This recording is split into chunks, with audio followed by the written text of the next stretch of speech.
जय गुरुदेव, जय माता जी। अखिल विश्व गायत्री परिवार की ओर से मैं नीरव खलासी। आज का टॉपिक है युग निर्माण संकल्प।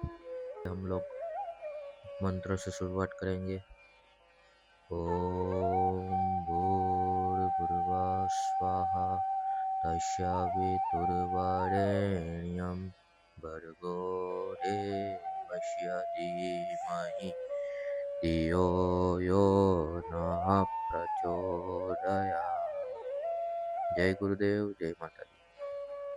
પરમ પૂજ્ય ગુરુદેવ શ્રી રામ શર્મા આચાર્યજીએ નવયુગના સંવિધાન તરીકે 18 સૂત્ર યુગ નિર્માણ સત્સંકલ્પની રચના કરી છે. બધા ગાયત્રી પરિવારજનો આ સંકલ્પ વિશે નવયુગના નિર્માણ માટે કેટલા મહત્વના અને ઉપયોગી છે તે પર સારી રીતે જાણો છો.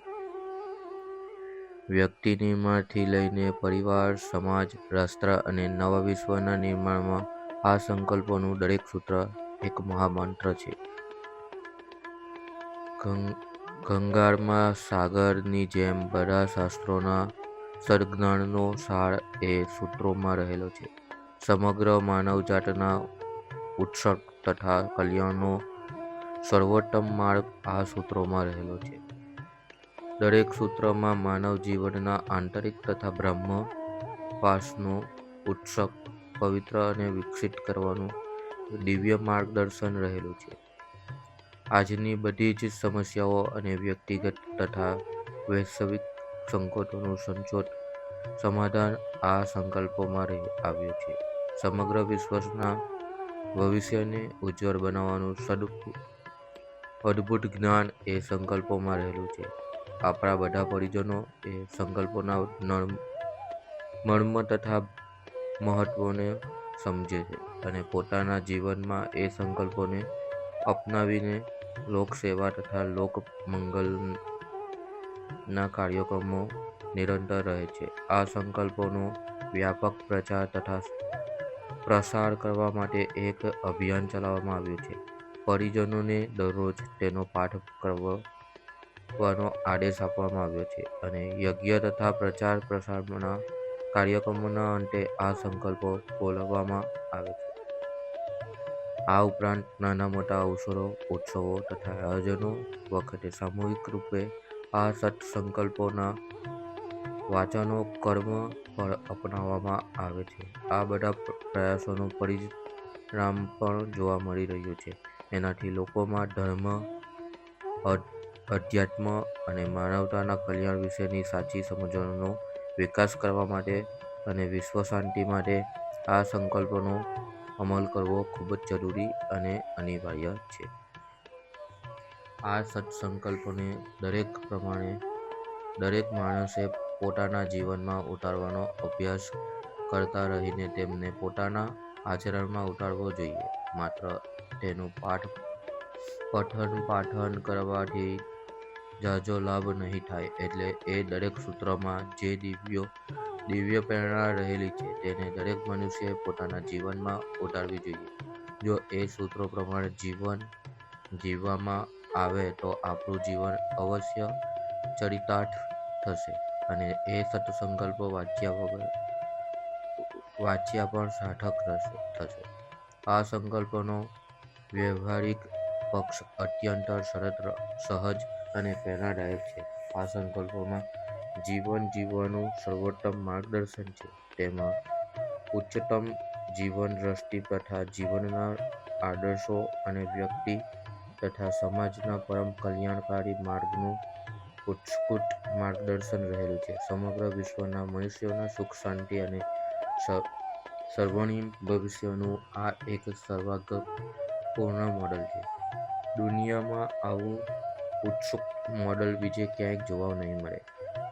આપણે બધા પરમ સૌભાગ્યશાળી છીએ, કારણ કે આપણી ગુરુ સત્તા પાસેથી આપણને વારસા અને જવાબદારીના રૂપમાં મળેલા આ સંકલ્પો બધા ગાયત્રી પરિવારજનોની જીવન સાધના તથા પુરુષાર્થનું અભિન્ન અંગ બની ગયા છે. 21મી સદીમાં સમગ્ર માનવતાના ઉજ્જવળ ભવિષ્ય માટે આ 18 સૂત્રોવાળું જીવન દર્શન આપણા બધાના પરમ કલ્યાણ માટે જ આપણને પ્રાપ્ત થયું છે. એના રચયિતા શ્રવણ યુગ ઋષિ છે, જે આ સત્સંકલ્પો અનુસાર જીવન જીવે છે. તેમના માટે આપણી ગુરુસત્તા, સંરક્ષણ અને શક્તિનો સ્ત્રોત પણ છે. આ સત્સંકલ્પોને ધરતીના ખૂણે ખૂણે વસતા તમામ લોકો સુધી પહોંચાડવાનું કાર્ય આપણા બધા પરિજનોને માટે છે.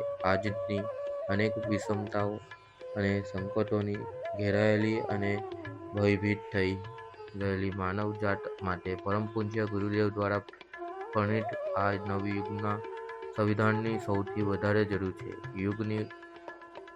નવયુગના ઘડવૈયાઓ અને લોકસેવકોને વિનંતી છે કે તેઓ માત્ર પોતે જ આ સંકલ્પનું પાલન કરે એટલા માત્રથી જ કામ ચલાવતું નથી, પરંતુ વિશ્વના તમામ લોકો સુધી આ સંકલ્પોને પહોંચાડવા પડશે અને એ લોકો પોતાના જીવનમાં તેમનું પાલન કરે એવા પ્રયાસો પણ આપણે કરવા પડશે. આ દિશામાં પહેલેથી ચાલી રહેલા પ્રયાસોને વધારે તીવ્ર, વેગવાન તથા વ્યાપક બનાવવા માટે નિષ્ઠાપૂર્વક પ્રયાસો કરવા પડશે. તેના દરેક સૂત્ર પર યુગ શક્તિ, ગાયત્રી માતા, ચિંતન તથા વિચિંત કરીને પ્રેરણા અને માર્ગદર્શન આપવામાં આવે છે. આ અભિયાનોને હંમેશા બંધબેસતું રાખવા માટે સત્સંકલ્પના 18 મહાસૂત્રોમાં રહેલી પ્રેરણાઓને અહીં ક્રમશઃ રજૂ કરવામાં આવશે. અવતારી સત્તા એવા યુગ ઋષિ પરમ પૂજ્ય ગુરુદેવ આજે નવયુગનું સંવિધાન રચીને આપણને આપ્યું છે. તેના 18 સૂત્રોમાંથી પહેલું સૂત્ર છે, આપણે ઈશ્વરને સર્વવ્યાપી તથા ન્યાયકારી માનીને તેમના અનુશાસનને આપણા જીવનમાં ઉતારીશું. આનો અર્થ એ છે કે આપણે ઈશ્વરમાં વિશ્વાસ રાખીને ઈશ્વરીય ન્યાયને સ્વીકારીને તેમના અનુશાસનને અનુરૂપ જીવન જીવવાનો પ્રયાસ કરતા રહેવું જોઈએ. આમ આ પહેલા સંકલ્પમાં આ 3 બાબતોનો સમાવેશ થયેલો છે. આ ત્રણેય દ્વારા માનવ જીવનના 3 મહાન આદર્શો વ્યક્ત થાય છે: આસ્તિકતાનું વર્ણન, સત્કર્મોનું કરવામાં અને જીવનની આંતરિક તથા બાહ્ય શુદ્ધિમાં વધારો કરવા માટે. ઈશ્વર અણુમાં રહેલા છે અને તેઓ આપણા દરેક કર્મને જોઈ રહ્યા છે. તેઓ કોઈ પણ જાતનો પક્ષપાત કર્યા વગર સાચો ન્યાય જ આપશે. તેથી આપણે ઈશ્વરથી ડરીને હંમેશા સત્કર્મો જ કરતા રહેવું જોઈએ અને પાપકર્મોથી દૂર રહેવું જોઈએ. આ સમગ્ર સંસારમાં જીવોને પોષણ તથા ઉર્જા આપનાર સર્વવ્યાપી પરમાત્મા જ છે. મનુષ્ય પણ એ પરમાત્મારૂપી ચેતનાનો જ એક અંશ છે. માણસના મનમાં અનેક પ્રકારની ભાવનાઓ રહેલી હોય છે. ઝાંખી રહી ભાવના જૈસી અનુસાર માણસ પોતાની ભાવના પ્રમાણે ઈશ્વરના દર્શન કરે છે.